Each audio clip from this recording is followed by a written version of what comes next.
আসসালামু আলাইকুম everyone. Welcome জানাচ্ছি শাহনাজ কিচেনে আরও একটি মজাদার রেসিপি দেখার জন্য। আজ বানিয়েছি আলু কুলচা বা আলু নান। নাম যেটাই হোক, খেতে কিন্তু অনেক মজা। আর এই আলু কুলচাগুলো আমি কিন্তু পানি দিয়ে ভেজেছি। কি বিশ্বাস হচ্ছে না তো? আর এটা কতটা নরম তুলতুলে ভিডিওতে দেখে নিশ্চয়ই বুঝতে পেরেছেন। তো আলুর পুর ভরা এই কুলচা আমি পানিতে ভেজে কিভাবে বানাই সেটাই শেয়ার করছি আজ। তো চলুন রেসিপিটি শুরু করি। তো আমি এখানে একটা মিক্সিং বোলে নিয়ে নিচ্ছি 2 কাপ পরিমাণ ময়দা। আপনারা ইচ্ছা করলে কিন্তু প্যাকেটের আটাটাও ব্যবহার করতে পারেন। দিয়ে দিচ্ছি এর মধ্যে 2 চা চামচ ইস্ট। তো ভিউয়ার্স, ইস্টটা কিন্তু অবশ্যই ভালো নেওয়ার চেষ্টা করবেন, তা না হলে পুরো রেসিপিটা নষ্ট হয়ে যাবে। দিয়ে দিলাম 2 চা চামচ চিনি, দিচ্ছি আধা 1 চা চামচ লবণ, আর 1 টেবিল চামচ রান্নার রেগুলার তেল। এবার সবকিছুকে খুব ভালোভাবে হাত দিয়ে মিশিয়ে নিচ্ছি। এই তো মেশানো হয়ে গেছে। তো ভিউয়ার্স, এখন আমি দিয়ে দিব অল্প অল্প করে স্বাভাবিক তাপমাত্রার পানি। এখানে আপনার ইচ্ছা করলে হালকা কুসুম গরম পানিটাও দিতে পারেন। এভাবে অল্প অল্প পানি দিয়ে আমি একটা সফট ডো তৈরি করে নিয়েছি। এবার এই ডোটাকে আমরা রেস্টে রেখে দেব 1 থেকে 2 ঘন্টা। তো আমি একটা প্লাস্টিক র্যাপার দিয়ে এভাবে ঢেকে গরম জায়গায় রেখে দেব 2 ঘন্টার জন্য। এই তো হয়ে গেছে। তো এটাকে এবার আমরা রেস্টে রেখে দেব। আর এর মধ্যেই আমরা তৈরি করে নেব আলুর পুরটা। তো এখানে আমি কিছু আলু সিদ্ধ করে আলুগুলোকে ম্যাশ করে নিয়েছি। এবার এর মধ্যে আমি দিয়ে দিচ্ছি 2টো মাঝারি সাইজের পেঁয়াজ কুচি, 2টো কাঁচামরিচ কুচি, স্বাদ মতো লবণ, 1 চা চামচ শুকনো মরিচের গুঁড়া, ইচ্ছা করলে চিলি ফ্লেক্সও ব্যবহার করতে পারেন। দিয়ে দিলাম আধা 1 চা চামচ জিরা গুঁড়া আর আধা 1 চা চামচ গরম মশলা গুঁড়া। এই তো, আর কোনো মশলা এখানে ব্যবহার করব না। এবার সবকিছুকে খুব ভালোভাবে হাত দিয়ে মেখে নিচ্ছি। এতে ভিউয়ার্স, মাখা হয়ে গেছে। তো এবার এটাকে আমরা সাইডে রেখে দেব। আর দেখে নিচ্ছি আমাদের ময়দার ডোটার কি অবস্থা। এই তো, এটা অনেকটা ফুলে উঠেছে। তো এবার আমি এর উপরে হালকা একটু ময়দা ছিটিয়ে দিলাম আর ভেতর থেকে এয়ার বাবলস গুলা বের করে নিচ্ছি। তো ভিউয়ার্স, এবার আমরা ময়দার ডোটাকে ভাগ করে নেব। তো আমি 2 কাপ ময়দা থেকে 6টা কুলচা বানাবো। আপনারা ইচ্ছা করলে কিন্তু 8টাও বানাতে পারেন। এই তো আমি এগুলোকে একটু সমান ভাগে ভাগ করে নিচ্ছি। হয়ে গেছে। তো এভাবে একটু গোল গোল করে বলের মতো তৈরি করে নেব। এই তো এভাবে আমি সবগুলো বানিয়ে নিয়েছি। এবার দেখেন আমি কিভাবে এর মধ্যে আলুর পুরগুলো ভরে নেই। তো আমি একটু বাটির মতো করে নিচ্ছি। এভাবে হাত দিয়ে ঘুরিয়ে ঘুরিয়ে একটু বাটির মতো করে নেব। আর এর মধ্যে আমরা পরিমাণ মতো আলুর পুর দিয়ে দিচ্ছি। ভিউয়ার্স, খুব বেশি পুর দেওয়া যাবে না, তাহলে বেলার সময় কিন্তু বের হয়ে যাবে। আর চারপাশ থেকে এভাবে নিয়ে গোল করে একটা শেপ দিয়ে নিলাম। আপনারা একটু দেখে বুঝে নেন।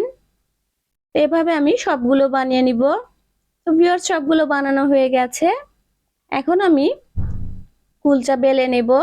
তো আমি একটু লম্বাটে শেপ করে বেলবো। আপনারা ইচ্ছা করলে কিন্তু গোলভাবে বেলতে পারেন। তো যেভাবে বেলেন খেতে কিন্তু অনেক মজা। এই তো হালকা ভাবে প্রেস করে আমি একটু এটা লম্বা শেপ দিয়ে নিচ্ছি। খুব বেশি জোরে কিন্তু বেলা যাবে না, তাহলে আলুর পুরটা বের হয়ে যাবে। তো ভিউয়ার্স, এ পর্যায়ে আমরা উপরে দিয়ে দিব কিছুটা সাদা তিল আর ধনিয়া পাতা। আপনারা ইচ্ছা করলে কিন্তু কালো তিলও দিতে পারেন, অথবা কালো জিরাটাও দিতে পারেন, দেখতে খুবই সুন্দর লাগে। তো আমি সাদা তিল ছড়িয়ে দিচ্ছি। এবার ধনিয়া পাতা দিয়ে দিব। তো ভিউয়ার্স, আমি শুকনো ময়দা দিয়ে এই কুলচাটা বেলেছি, এজন্য একটু তিল আর ধনিয়া পাতাগুলো আটকাতে সমস্যা হচ্ছে। তো আমি পরবর্তী আরো একটা বেলে দেখিয়ে দেব যে কিভাবে এগুলো খুব ভালোভাবে আটকে রাখা যায়। তো এটাকে এভাবেই দিয়ে দিব। এই তো এবার বেলুন দিয়ে আমি হালকা ভাবে এটাকে একটু বেলে এর সাথে লাগিয়ে দেওয়ার চেষ্টা করব। তো ভিউয়ার্স, তিলগুলো কিন্তু খুব সুন্দরভাবে লেগেছে, তবে ধনিয়া পাতাটা লাগতে একটু সমস্যা হচ্ছে। এই তো, তো আমি পরবর্তীটা দেখিয়ে দিচ্ছি যে কিভাবে এটা খুব ভালোভাবে লেগে থাকবে। এটা হয়ে গেছে। এবার এটাকে সাইডে রেখে আমি আরো একটা দেখিয়ে দিব। বোর্ডে একটু ময়দা ছিটিয়ে নিলাম। এখন লম্বাভাবে এটাকে আবার একটু বেলে নিব। এই তো হয়ে গেছে। এখন আমরা এর উপরে একটু স্বাভাবিক তাপমাত্রার যে পানি সেটা হাত দিয়ে এভাবে একটু দিয়ে দিব, অথবা ব্রাশ দিয়েও দিতে পারেন। এখন আমরা এর উপর দিয়ে দিব তিল আর ধনিয়া পাতা। তো এভাবে দিলে খুব সুন্দরভাবে কুলচা গুঁড়োর গায়ে তিল অথবা ধনিয়া পাতা যেটাই দেন খুব ভালোভাবে লেগে থাকবে। পরবর্তীতে ভাজার সময় এগুলো পড়ে যাবে না। এই তো হাত দিয়ে একটু প্রেস করে লাগিয়ে দিলাম। তো হয়ে গেছে ভিউয়ার্স। আর কতটা পুর হয়েছে দেখিয়ে দিলাম। তো এবার চলে আসলাম চুলার প্রিপারেশনে। এখানে একটা ফ্রাই প্যান আমি খুব ভালোভাবে গরম করে নিয়েছি। তো ভিউয়ার্স চেষ্টা করবেন ফ্রাই প্যানটা যেন ননস্টিকি হয়। তো একটু পানি দিয়ে দেখিয়ে দিচ্ছি। দেখেন পানি দেওয়ার সাথে সাথে এভাবে বাবলসের মতো ফুটতে থাকলে বুঝবেন যে আপনার ফ্রাই প্যানটা খুব ভালোভাবে গরম হয়ে গেছে। তো পরিমাণ মতো পানি দিয়ে দিলাম। আর পানিগুলো এভাবেই ফুটতে থাকবে। এবার এর মধ্যে আমি একটা কুলচা আস্তে করে দিয়ে দিচ্ছি।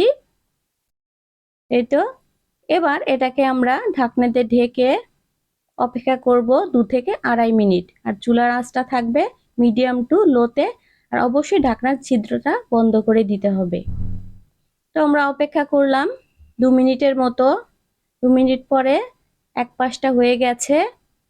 আমি ঢাকনা উঠিয়ে দিচ্ছি ভিউয়ার্স। এই তো দেখেন কতটা ফুলে উঠেছে। এবার আমরা উপরে হালকাভাবে একটু তেল ব্রাশ করে দেব। আপনারা ইচ্ছা করলে ঘি অথবা বাটারও দিতে পারেন। তাহলে কুলচাটা যখন ঠান্ডা হবে উপরে ড্রাই হয়ে যাবে না। আমি একটু তেল ব্রাশ করে দিলাম। এবার উল্টে দিচ্ছি। তো উল্টে দেওয়ার পরে এ পাশটাও আমরা একটু তেল ব্রাশ করে দেব, যেন দুপাশটাই খুব সফট থাকে। এই তো হয়ে গেছে। এবার দুপাশে হালকাভাবে প্রেস করে করে আমি ভেজে নিচ্ছি। এটা সুন্দর একটা কালার আসা পর্যন্ত। এই তো দেখেন কত সুন্দর একটা কালার চলে এসেছে। তো ভিউয়ার্স এর মধ্যে আলুর পুর থাকা সত্ত্বেও দেখেন কত সুন্দরভাবে ফুলে উঠেছে। এই তো হয়ে গেছে আমাদের কুলচাটা। তো এভাবে আমি সবগুলো বানিয়ে নিচ্ছি, তারপরে পরিবেশন করে দেখাচ্ছি। এই তো ভিউয়ার্স তৈরি হয়ে গেল মজাদার হেলদি আলু কুলচা। দেখলেন তো কত সহজেই পানিতে ভেজে এত মজাদার একটা রেসিপি বানানো যায়। আশা করছি আপনাদের কাছে ভালো লেগেছে। ভালো লাগলে অবশ্যই বাসায় একবার হলেও ট্রাই করবেন। লাইক শেয়ার কমেন্টের মাধ্যমে আমাকে জানাবেন। আর আমার চ্যানেলটি সাবস্ক্রাইব করে আমার পাশেই থাকবেন। যারা সাবস্ক্রাইব করেছেন তাদের জানাচ্ছি অসংখ্য অসংখ্য ধন্যবাদ। যারা এখনো সাবস্ক্রাইব করেননি তাদের কাছে অনুরোধ রইল প্লিজ আমার চ্যানেলটি সাবস্ক্রাইব করে আমার পাশেই থাকবেন। আল্লাহ হাফেজ। আসসালামু আলাইকুম।